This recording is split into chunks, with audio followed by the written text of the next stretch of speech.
Coucou la team Ponycorn, alors aujourd'hui on se retrouve pour une vidéo qui me tient à cœur parce qu'on va parler de mon métier et c'est des questions que vous m'avez posées mais 1 million de fois. La question qui revient tout le temps sur toutes les vidéos, même si ça parle pas de ça, comment fait-on pour devenir masseur équin? Eh bien c'est aujourd'hui que je vous réponds depuis le temps, depuis toutes ces questions que vous m'avez posées.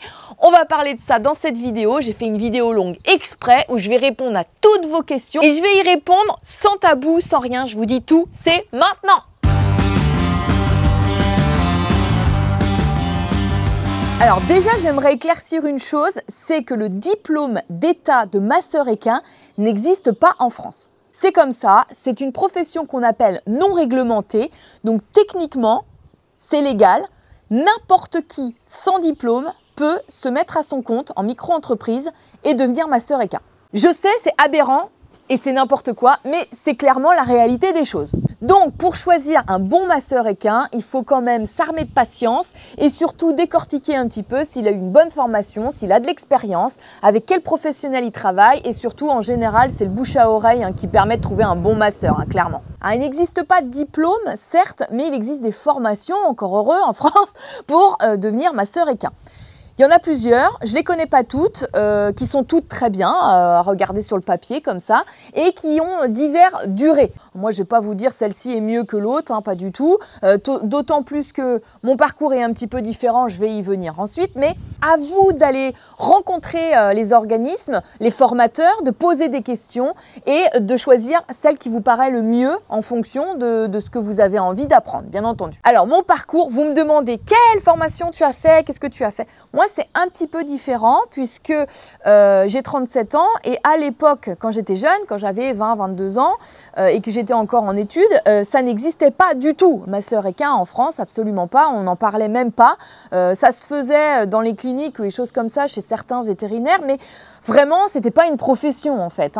Donc moi, j'ai passé mon diplôme d'auxiliaire vétérinaire, auxiliaire de santé animale exactement. Et ensuite, je me suis perfectionnée. J'ai été me former chez un physiothérapeute belge qui s'appelle Kurt Hugue, qui m'a appris différentes techniques et qui m'a permis de me perfectionner dans le massage équin. Et je continue de me former. Tous les ans, je fais une petite formation, diverses et variées pour me permettre de me perfectionner dans mon travail. Une qui me vient en tête, j'ai fait une formation par exemple de parage physiologique du cheval pour pouvoir me perfectionner au niveau du pied. Et lorsque je fais mes massages, en fait, comprendre certaines choses, certaines contractures qui peuvent venir du fait que le parage est mal fait ou le cheval a mal au pied, etc. etc. Donc c'est hyper important de continuer de se former, même quand on a plusieurs années d'expérience comme moi, toujours apprendre, toujours se remettre en question et surtout travailler avec plein de professionnels. Moi, je travaille en collaboration avec des vétérinaires, des ostéopathes équins, mais également des dentistes. C'est hyper important d'avoir une vue globale et différents avis qui vont me permettre, moi, de progresser chaque jour dans mon métier. Clairement, on n'a jamais fini d'apprendre et celui qui va vous dire qu'il sait tout, malheureusement, il ne sait rien. Alors, vous me posez tout le temps cette question. Quelle est la différence entre ostéopathe équin et masseur équin? Alors clairement, c'est ultra complémentaire. Moi, je ne peux pas travailler sans ostéopathe et les ostéopathes avec lesquels je travaille me disent qu'on a vraiment un rôle important dans la prévention, dans la décontraction et on leur permet en fait de passer la manipulation beaucoup mieux, beaucoup plus souplement et de continuer le travail dans la durée en fait. Donc ostéopathe, pour simplifier, je vais me faire taper sur les doigts par les ostéopathes si je ne dis pas exactement tout leur panel de choses qu'ils savent faire. Mais grosso modo, l'ostéopathe manipule, remet l'ostéo-articulaire en place, mais il ne fait pas que ça. Il fait aussi du fascial, ce qu'on appelle donc la manipulation qui remet l'ostéo-articulaire en place, c'est plutôt du structurel. Après, du fascial, où il va intervenir sur les fascias, du viscéral, du crânien, enfin bref, ils ont beaucoup de spécialités. Certains ostéos sont plus spécialisés que d'autres dans différentes techniques. Et le masseur, donc lui, il intervient sur tout ce qui est musculaire, ligamentaire, tendineux, pour décontracter en fait ces zones musculaires. Il intervient aussi sur le fascial, c'est là où entre l'ostéopathe et le masseur, il y a une petite, je dirais, similitude. C'est que le masseur va faire aussi des massages faciaux et l'ostéopathe, eh bien, lui aussi également va intervenir sur le facial. Pour vous schématiser et pour vous donner un exemple concret, par exemple, votre cheval s'est vrillé les lombaires, il a très mal aux lombaires. On voit une petite bosse sur le dos derrière, là au niveau lombaire, vous savez où c'est, j'espère. C'est là que l'ostéopathe va rentrer en jeu. La zone, elle est un peu inflammée, les muscles sont très contractés autour et on voit que le cheval, il est gêné, il bouge plus très bien, il donne des petits coups de cul, etc. Donc là, on parle vraiment de structurel. L'ostéopathe va faire une manipulation qui va permettre de remettre la vertèbre en place et le masseur va ensuite entrer en jeu.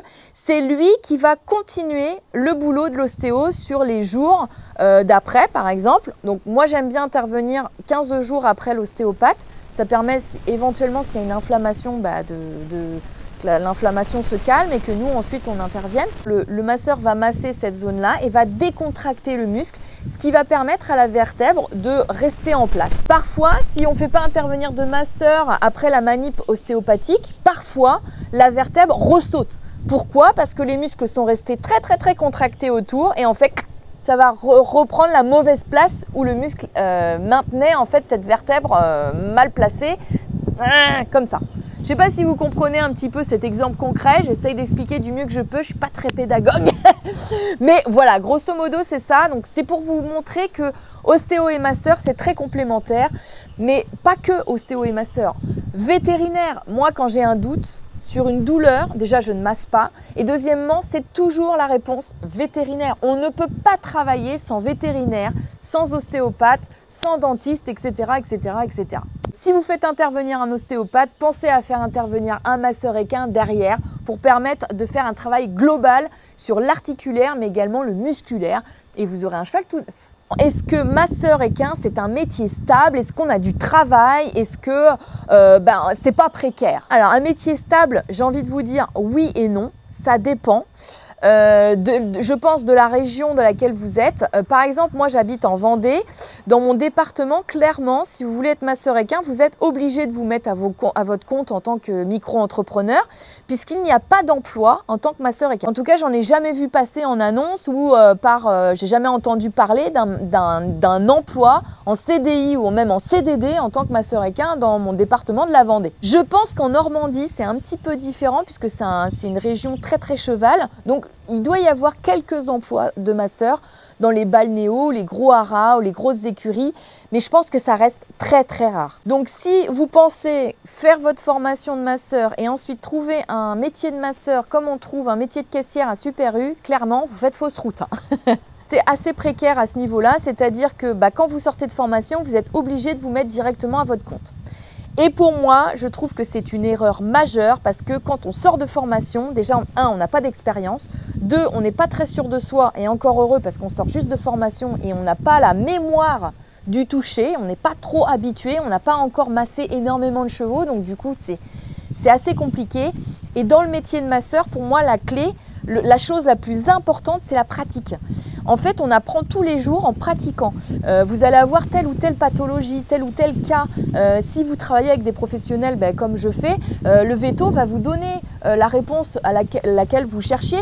Là, vous allez comprendre ce que vous avez eu sous les doigts. Et ça va permettre justement d'emmagasiner des nouvelles connaissances et de vous dire « Ah oui, quand j'ai cette sensation, ça peut être ça.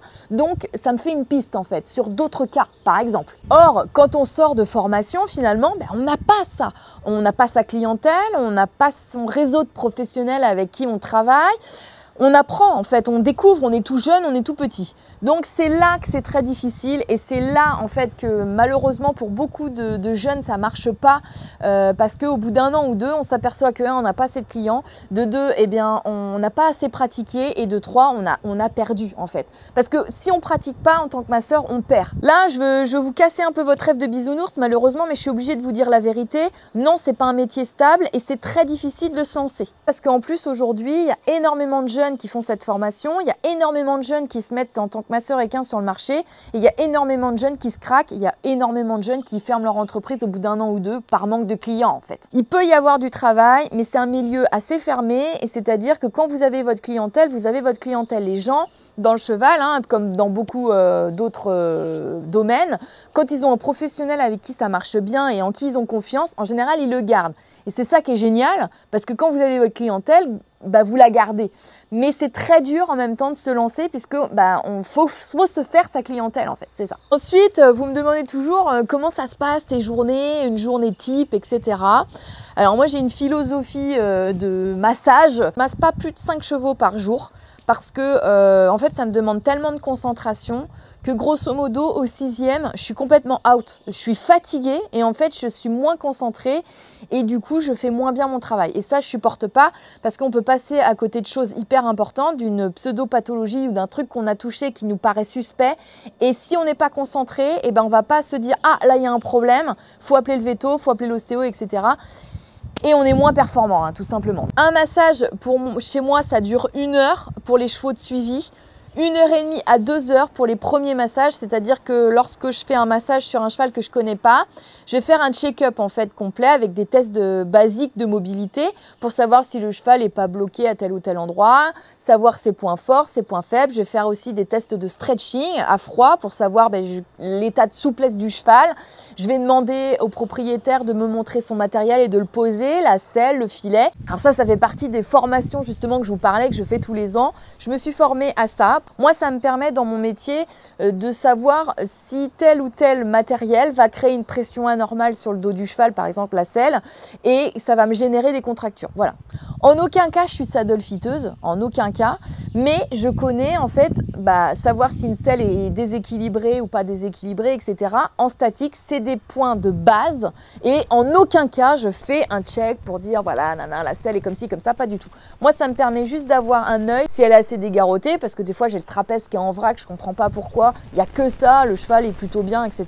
Et quand on pose la selle, ah bah oui, en fait, ça enserre le garrot il est en vrac, il n'y a pas du tout d'espace, enfin bref. Donc vous imaginez une journée type, 5 massages, on va dire certains j'ai en suivi, certains c'est des premiers massages. Je fais beaucoup de routes puisque je fais plusieurs départements, je vais dans le 44, dans le 49, dans le 79 et en Vendée 85. Donc la route plus les massages, ça me fait des bonnes journées. Je voudrais quand même rajouter, et on va en parler juste après, de la question du salaire, mais on fait beaucoup d'heures, mais c'est pas pour ça qu'on est payé des 1000 et des 100. Ce qui en vient à cette question, quelle belle transition, est-ce qu'on gagne bien sa vie en tant que masseur équin? Clairement, je vais vous casser votre rêve, non. On ne gagne pas bien sa vie en tant que masseur équin. Pour rien vous cacher, quand j'ai commencé à mon compte en 2017, pour pouvoir vivre et payer mon loyer, mes factures, etc., j'ai été obligée de faire un travail de groom à côté, c'est-à-dire faire les box, les écuries, garder des écuries, faire les tontes, voilà, j'en passe. Ce qui est très bien, c'est super le métier de groom. J'étais groom maison, j'ai eu plein d'expériences sympas, j'ai monté des chevaux super sympas, j'ai aussi fait de l'éducation de jeunes chevals avant le débourrage, etc., qui m'a valu un tas de paquets d'accidents. Et tout ça c'était très sympa, je regrette pas, mais c'est pour vous donner la réalité des choses. Quand on sort de formation et qu'on se met à son compte, c'est pas pour ça que tous les clients vont venir en dire « Ouais, on veut elle comme masseur équin !» Non, ça se passe pas comme ça, on galère. En 2017, j'étais obligée de faire des travaux d'écurie, du grooming, etc. pour pouvoir pallier le manque de salaire avec le massage et me faire donc grosso modo un SMIC. Et bien aujourd'hui, c'est Ponycorn qui gère cette partie-là, c'est-à-dire que la boutique en ligne, les produits que vous achetez sur la boutique, les vidéos que vous regardez, les partenariats qu'on fait. On a fait des vidéos avec plein de marques, on continue d'avoir des marques qui nous font confiance. Je tiens à préciser sur cette partie-là que nous, on travaille qu'avec des marques dont les valeurs sont communes aux nôtres, c'est-à-dire le bien-être du cheval, du matériel de qualité, c'est du matériel, des produits naturels, la plupart du temps artisanaux et fabriqués en France, ça c'est quelque chose qui nous tient à cœur. Donc on travaille comme ça avec les marques, on fait des vidéos, on présente leurs produits, etc. grâce à Ponycorn. Et en fait, c'est ça qui nous rapporte une partie de l'argent en fait, qui me permet de payer mon loyer. Donc j'ai le massage équin qui me fait une partie de mon salaire, et j'ai Ponycorn qui me fait une partie de mon salaire. Et avec ça, eh bien, je vis de ma passion grâce à vous. Un grand merci au passage, parce que sans vous, tout ça ne serait pas possible. Bref, pour en revenir à la partie masseur équin, c'est un métier assez précaire puisqu'on ne gagne pas bien sa vie en tant que masseur. C'est même très difficile et il faut avoir sa clientèle fidèle depuis des années pour pouvoir vraiment en vivre. Alors c'est pas pour vous casser votre rêve hein, que je dis tout ça, c'est la réalité en fait, c'est vraiment la vraie vie les gars. Donc je sais que vous êtes tout un tas à me dire « Ah mais moi je veux faire ça comme métier, tu m'as trop donné envie de faire ce métier », mais tant mieux parce que c'est chouette de donner envie de faire ce métier qui est un métier passion.